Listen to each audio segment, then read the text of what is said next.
Good morning, everyone. The delight to see all the comments. I read them all and I really appreciate them. Um, and it's great seeing some very old friends there too. So good day, good morning, afternoon, evening for some.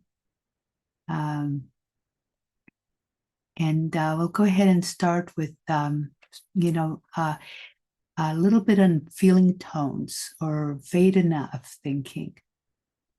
And Vedana is a Pali word that's translated as feeling tone.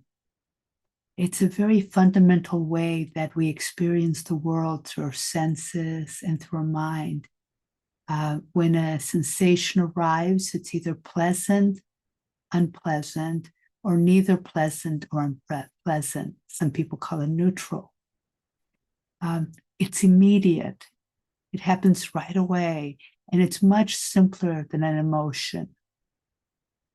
It's important because this is how clinging arises. We experience something pleasant, and if we don't pay attention, we often just want more of it, and we start grasping at trying to get more. Um, but staying mindful of the level of the feeling tone can keep us from grasping at what's pleasant, at what we enjoy. And conversely, the same is true if something's unpleasant. It's very easy to fall into pushing it away, getting rid of it. For the first 10 minutes of this meditation, we'll emphasize noticing the feeling tone of our experience. Just as simple is what we feel pleasant, unpleasant, or neither. And don't worry about being correct. Sometimes it's like, well, it's almost pleasant, or that's fine. Sometimes it's subtle. It's really what you notice, not whether you label it correctly. And sometimes it changes. The same warmth that felt really good a moment ago can feel uncomfortable. So, however it is, just notice this moment, pleasant, unpleasant, or neither. And just try to do this in a relaxed way without adding too much to the meditation. So we'll do just the first 10 minutes, we'll focus on this. So let's take a comfortable but alert posture. Settling into our seat, gently closing the eyes. And begin by taking a few deep breaths. And with each exhale, relaxing a little bit more. Relaxing into your cushion or chair, to the earth that supports us all.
Now allowing the breath to return to normal.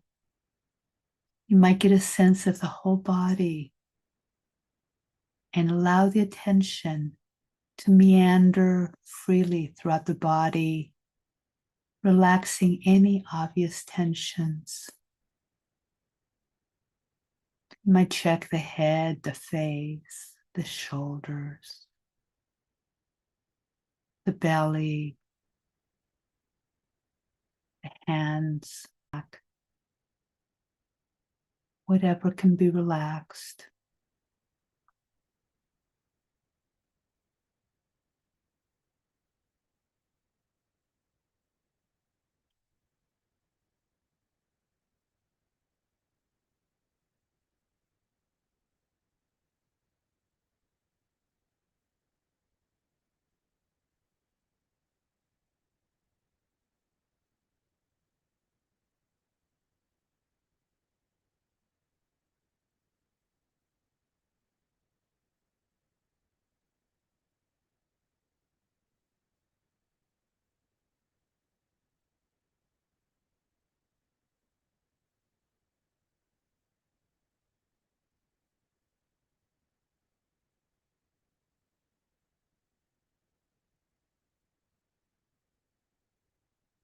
Now finding the breath within your body, allowing your attention to rest on the breath,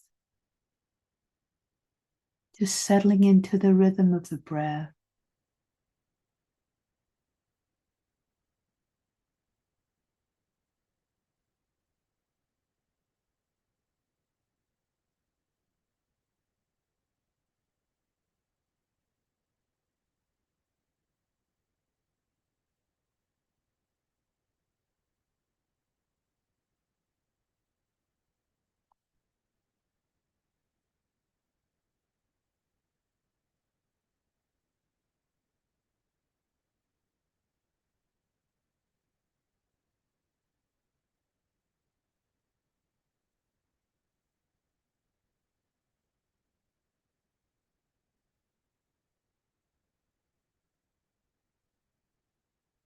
Now shift the attention to notice the mood of the mind state, just a larger environment of the mind in which all the sensations of the breathing of the body are occurring.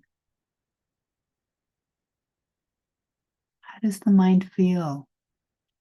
Is it tense or relaxed,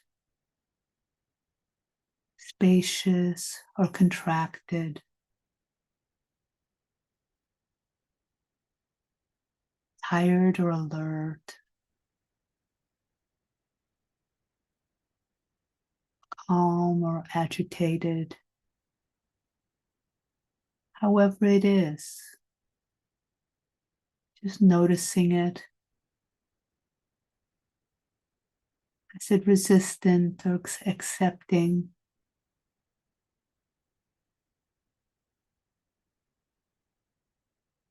Don't need to pick any words, just notice how it feels.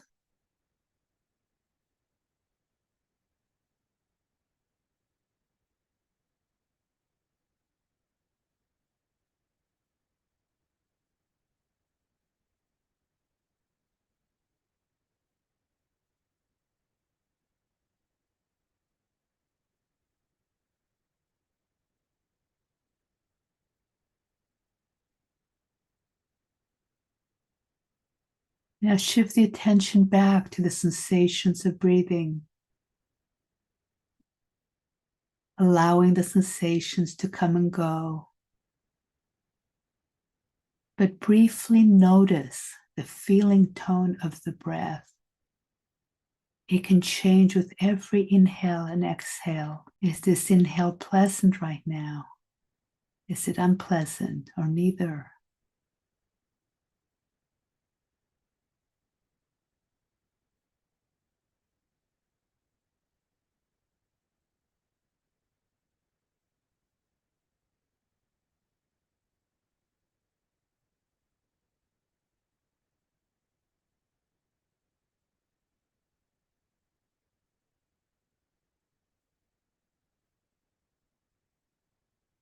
If any other compelling physical sensations arise, also briefly notice their feeling tone.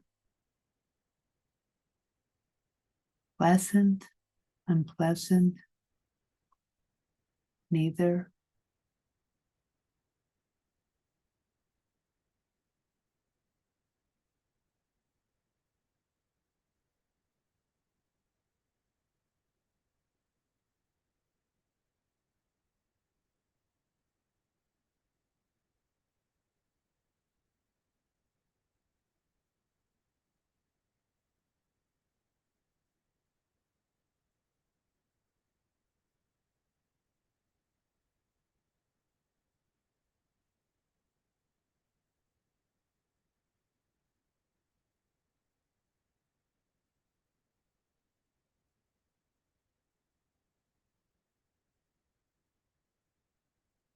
And just for the next couple of minutes, if any thinking becomes obvious, notice if it's pleasant or unpleasant. Are you enjoying the thinking? Is it pleasant? Is there some stress there? Is it unpleasant? And it can easily change from one to the other. See if you can observe these feeling tones without getting carried away by the content of the thoughts or by any reaction to the thoughts.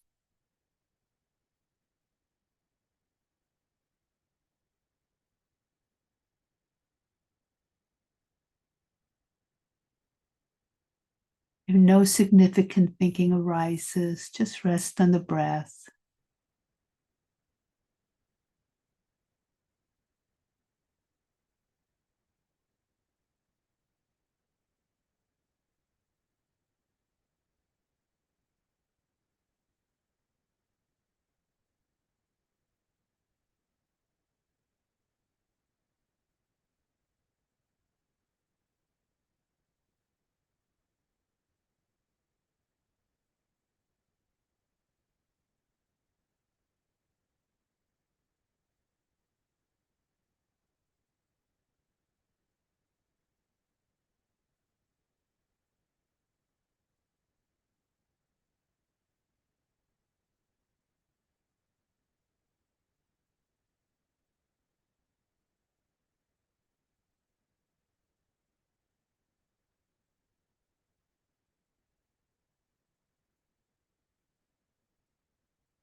Now we can just return to keeping it very simple, returning to the rhythm of the breath.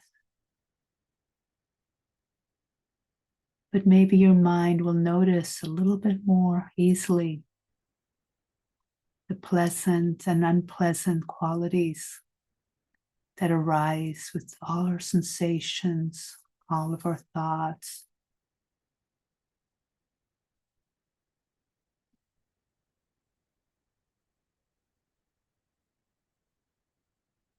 Just resting in our breath.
If the attention has drifted or gotten lost, just gently welcome it back home.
This morning I'm going to talk about a little bit about internal wise speech, and but also how Vedana, the feeling tone of our inner voice, affects us.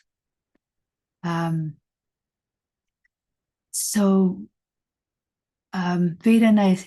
is that our experience is either pleasant, unpleasant, or neither, and we tend to cling to the pleasant and push away the unpleasant, and usually not even notice the neither pleasant or unpleasant. But as the mind slows down, it's much easier to see that feeling tone of our sensations, and we can relax into them however they are and not get pulled into them. Life is filled with unpleasant sensations. They're not going to go away. It's not like we can manipulate our life for things to always be pleasant. So the idea is not to have one over the other, but to be at peace with however those sensations are. But one of the reasons we get caught in our thinking is that we're unaware of the feeling tone of our thinking. Worrying and negative judgment thoughts, regrets, they tend to be unpleasant. Thoughts like anticipation, maybe thinking about loved ones, gratitude, they tend to be pleasant. And when we get into our thinking, often can come in patterns of thinking for many of us, and the patterns we get caught by.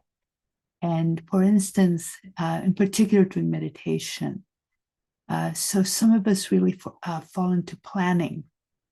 We might plan and replan the same thing many, many times. Now, planning in itself can be pleasant or unpleasant, and it's helpful to know what's feeding the pattern. I like to plan often. Planning is fun. Planning a project, planning a vacation, maybe planning what we'll do later that day. And sometimes we may do this during meditation because we're bored. We're bored, which is unpleasant. It's slightly unpleasant. We tend to think there's nothing happening, but something isn't quite pleasant. And we become aversive to the boredom. We push it away by entertaining ourselves with planning. Or maybe we are feeling really good, which is pleasant. And when we feel good in our daily lives, we're used to doing something with that energy. And so we want to plan what we're going to do next. So we're excited. And so we get caught by the feeling good. But planning can also be fueled by anxiety, by trying to control things. It's usually unpleasant and usually not useful. Maybe we're having friends over for lunch and we need to plan the menu. And we've already sort of planned the menu, but then we find ourselves doing it over and over and over again, all the details. There can be a tension, a compulsiveness to this kind of planning. In working with repetitive planning, it can be very helpful to notice if it's pleasant or unpleasant. Am I enjoying it, or is it stressful? So in this path, most of us have put some effort in practicing wise speech in our daily lives, and maybe have even refined our speech, making our speech kinder, more honest.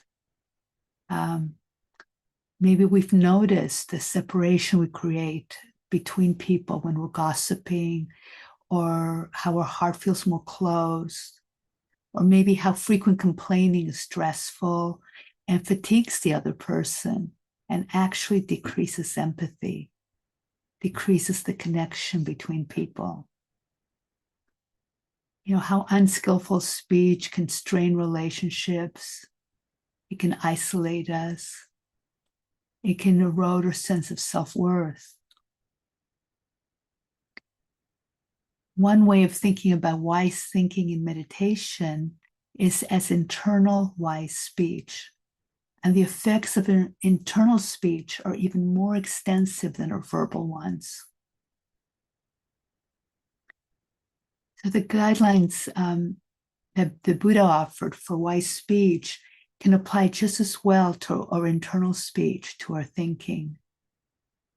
Though it's not so easy to refrain from those things. But one of the ways that can be helpful, though, is when the guidelines are expressed as 4 simple questions. Is it true? Is it helpful? Is it kind? Is it the right time? So let's take a little time to look at those. I've known practitioners who think to themselves, I can't concentrate. And they'll do that over and over in their minds, and they believe it, and had a student I worked with, and he told me, I just can't concentrate, I just get lost constantly. So I asked them to close their eyes and pay attention to 3 breaths and then open their eyes. And lo and behold, they were able to do that. But the story that I'm someone who can't concentrate just discouraged him, stopped him from applying himself. And even if he didn't get past 3 breaths, that's concentrating. And we still settle 3 breaths, distracted, 3 breaths, distracted. We can still settle the mind. So is it true, whatever we're saying to ourselves? Is it helpful? And so if we're planning something for the 10th time, we might be telling ourselves a story, we've got to get it just right. But is it helpful? It's usually not. It's usually not, especially during meditation. And is it kind? The quality of the voice putting down on ourselves is not kind. Repetitive thoughts of not being good enough are not kind. Would I speak to my child that way? In the 70s, there was a period of time when in some circles it became very popular for people to practice brutal honesty, a particularly direct and unfiltered form of truth-telling without consideration for the recipient's feelings. The idea was they're responsible for their own feelings. I'm just going to tell the truth. And it often caused harm. It often broke relationships. Sometimes the truth might hurt. And sometimes we do have to tell painful truths, but it can still be communicated with kind intentions.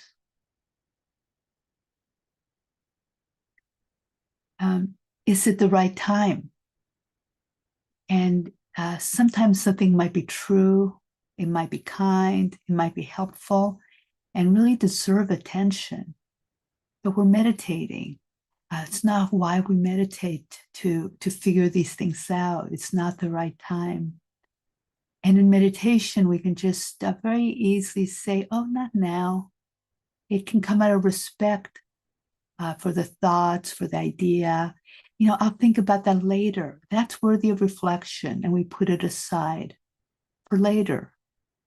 Not a rejection of it, but just putting it aside. It's just like in a relationship.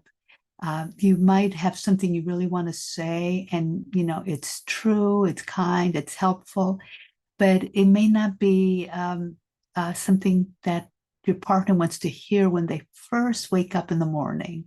It's not the right time. In your mind, it's like, oh, it's really alive, but they're still groggy. Give them some time. So these are the aspects of wise speech that really can be internalized to help develop more helpful thought thinking processes. Some of the repetitive patterns we can fall into, when a particular theme keeps reappearing in our thinking, such as I mentioned, planning. We can use those 4 questions whenever we're caught in one of those patterns, one of those eddies. Just by adding the question, it adds a little bit of space. It adds a wholesome element to the moment. Another common pattern might be worry, what if thoughts, imagining, excuse me,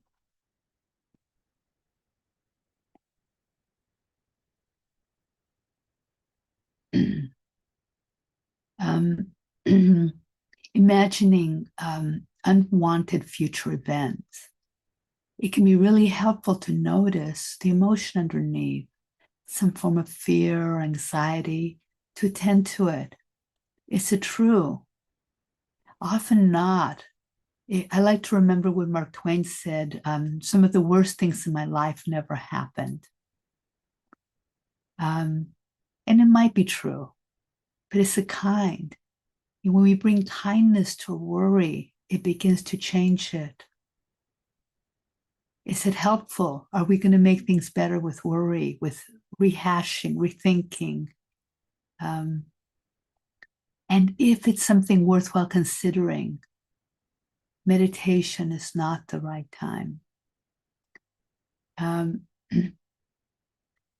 So another pattern that's really common is impatient thoughts, which are not pleasant usually, and they're not helpful. And in fact, they can cause harm. This seemingly harmless kind of repetitive thought pattern can have a great impact on us.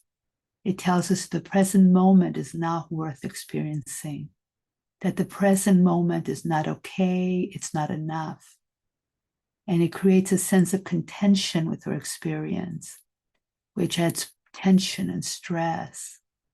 So when we see this repetitive thoughts, how much longer before the bell, or however we might be impatient. There's always like an underlying aversion or pushing away the present moment experience.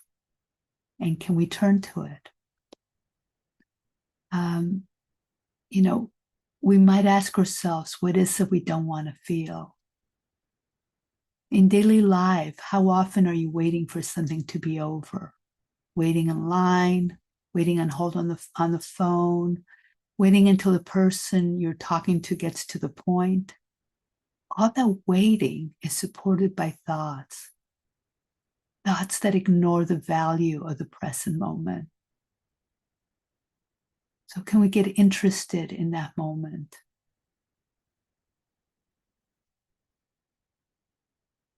And, one other pattern that many of us have repetitive is judgment, just a recurring kind of judging ourselves, other situations. We even judge or judging. And what's really important is that how to tell the difference between judgment and discernment.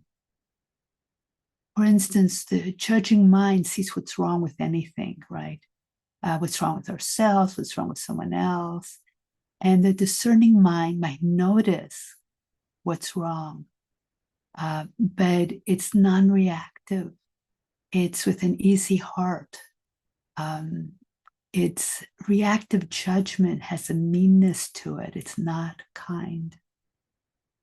For instance, as a boss, if you have to evaluate an employee, you have to know their strengths and weaknesses, but there doesn't have to be any unkindness in seeing their weaknesses.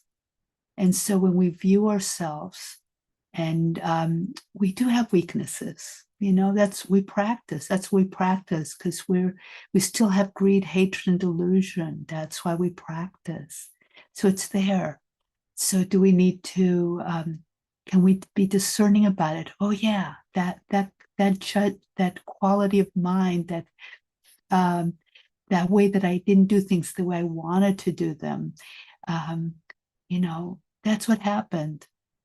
And if it hurts, I can bring compassion. But there's no need for that meanness of judgment, that harshness of judgment. And not to push away when it happens. We can be kind about our judging mind. And lastly, of the patterns, I want to mention regrets, because sometimes we dwell on painful things from the past and they come up over and over. It can be a very, very deep habit that darkens our minds. And when they're painful memories, can we bring kindness and compassion to the pain of the regret? This is dukkha, even though it happened 20 years ago, it's dukkha right now when we remember it. It's pain, it's painful. And when we're hurting, we deserve compassion and kindness. So lastly, I want to say, most thoughts come and go, and they're just ephemeral. They just go away very, very quickly. We can't hold on to it. It's gone before we know it, incredibly brief. But repetitive thinking patterns are sticky. They don't flow easily. If we continue with it, it gets stronger. The more we do it, the more it's easy to do it. But we can attend to those when they show up with care and with kindness. And maybe we can ask if it's true, if it's helpful, if it's kind, if it's timely. So I'll just end with my wishes for all of us. May this Sangha be filled with loving kindness. May we be happy. May we be peaceful. May we be free. May our goodwill spread to all beings everywhere. Thank you.